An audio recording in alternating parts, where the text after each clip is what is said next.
রাজবাড়ি গ্রামে ছিল এক বিশাল আম গাছ। সেই গাছের আম যেমন মিষ্টি, ঠিক তেমনই বড় বড়। সেই আম গাছটির যত্ন নিত গ্রামের এক বুড়ি ঠাকুমা। আর পাশের গ্রামে থাকতো এক পেতনি। এখানে থাকতে আর ভালো লাগে না। এই গ্রামের লোক আমাকে ভয়ই পায় না। সামনাসামনি দেখলে খালি হাসে, মনে হয় আমি তাদের আগের জন্মে বেআইন ছিলাম। পেতনি সেখানে থাকবে না বলে ঠিক করলো। ও উড়ে উড়ে অন্য গ্রামের দিকে যেতে লাগলো।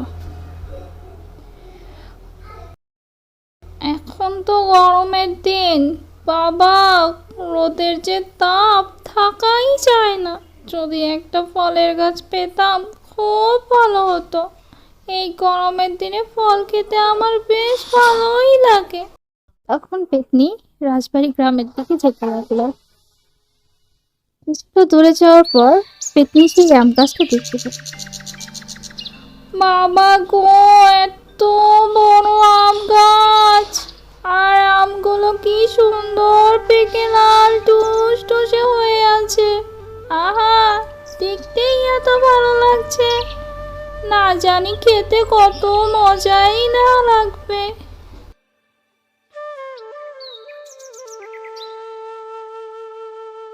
এই গাছেই থাকবো আর আম খাবো। তখন সেই পেতনি আম গাছের একটা উঁচু ডালে গিয়ে বসলো। এখন থেকে এই আম গাছ আমার, আর এখান থেকে একটা আমও কাউকে খেতে দেব না। পেতনি সে গাছে বেশ কিছুদিন থাকলো। ও আম খেয়ে আমের আটিগুলো নিচে ফেলতো। একদিন সেই বুড়ি ঠাকুমা সেই আম গাছের নিচে আসলো। গাছের এত আম খেয়েছে, গ্রামের সবাই তো জানে এই গাছের আম পাকলে আমি সবার বাড়িতেই আম পাঠাই। তাহলে এমন কাজ কে করলো? এই বুড়ি আমার এই আম গাছের নিচে এসে কি বকবক করছে। এই কিছুদিন তো গ্রামের কেউ আসেনি, এখন আবার এই বুড়ি কোত্থেকে উদয় হলো? এটা কার কাজ হতে পারে? এই কথা ভাবতে ভাবতে বুড়ি ঠাকুমা বাড়ি চলে গেল। আর পেতনি রোজ রাতে আম খেত আর নিচে আমের বীজ ছুঁড়ে মারত। হলো, আজ কিছু আম পারবো। নাতনিটা খেতে চাইছিল, না এখনই যাই ওখানে। বুড়ি ঠাকুমা তখন সে আম গাছের দিকে যাচ্ছিল। এ কি, এই বুড়ি আজকেও এদিকে আসছে? তাতে আমার কি, আসুক। কালকের থেকে আজকে আরো বেশি আমের আঁটি। এত আম কে খাচ্ছে? কেউ চুরি করলে তো এখানে বসে খেত না, অবশ্যই বাড়ি নিয়ে যেত। বুড়ি ঠাকুমা তখন কিছুই বুঝতে পারছিল না যে কে এত আম খাচ্ছে, তাও আবার বীজগুলো গাছের নিচেই ছড়িয়ে ছিটিয়ে রাখ। না, এই আম খাচ্ছে, এটা তো আমাকে বের করতেই হবে, না হলে গ্রামের মানুষ বলবে আমি আম চুরি করে খেয়েছি। এই কথা বলে বুড়ি ঠাকুমা এখান থেকে চলে গেল। কেউ আমাকে ধরতে পারবে না, কারণ আমি গাছের সব থেকে উঁচু ডালে থাকি, আর আমি হলাম পেতনি। আমাকে ধরা এত সহজ নাকি, বোকা বুড়ি? সেদিন রাত্রেবেলা পেতনি যখন আম খাচ্ছিল, তখন সেই বুড়ি ঠাকুমা আম গাছের কাছে আসলো। এসে দেখে আবারও কে যেন আম খাচ্ছে আর বীজগুলো ছুঁড়ে মারছে। আর ওদিকে পেতনি বলছিল, আহা, এই আমগুলো যে এত মিষ্টি, আমি আগে জানলে এই গাছে অনেক আগেই চলে আসতাম। এই কথা শোনার পর বুড়ি ঠাকুমা কিছু আন্দাজ করতে পারল।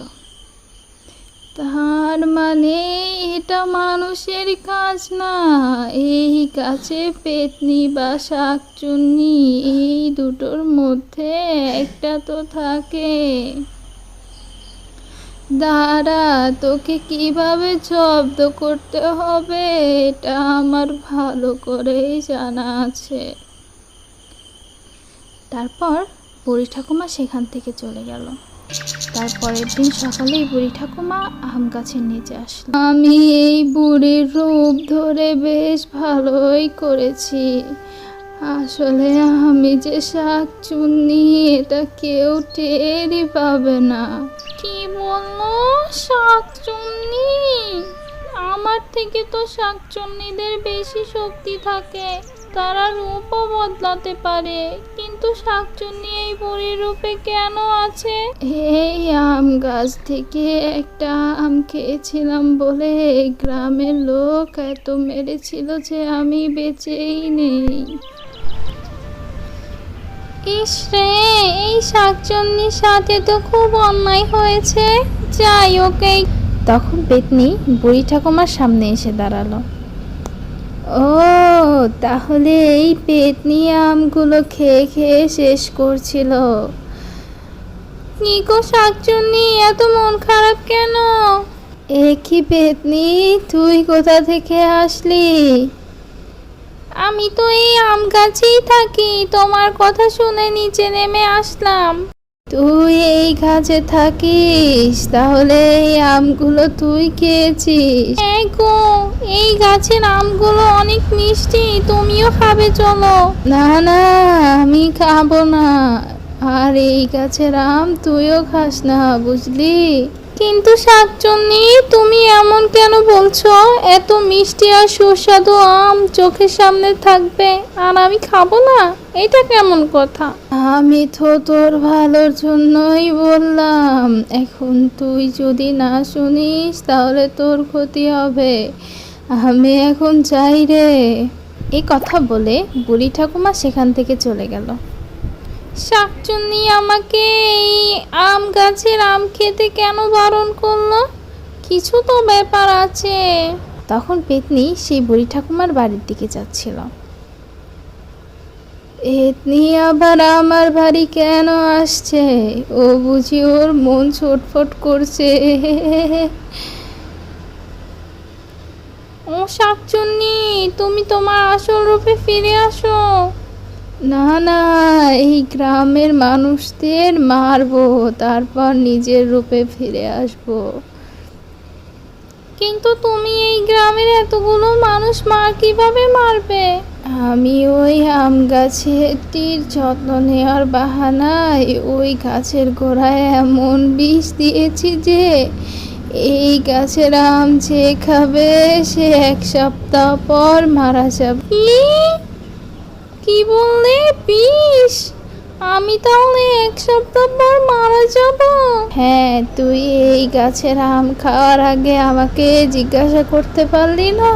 ও বাবা গো, এখন আমি কি করব? না না, আমি এখন এই গাছে আর থাকবো না। হ্যাঁ, এই গাছ ছেড়ে চলে যা। তখন সেই গাছ ছেড়ে পেতনিটি চলে গেল।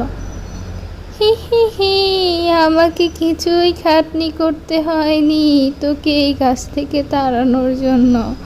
বোকা পেতনি, এই মিথ্যে কথাটা না বললে হয়তো আমাকে সাধু বাবার কাছে যেতে হতো।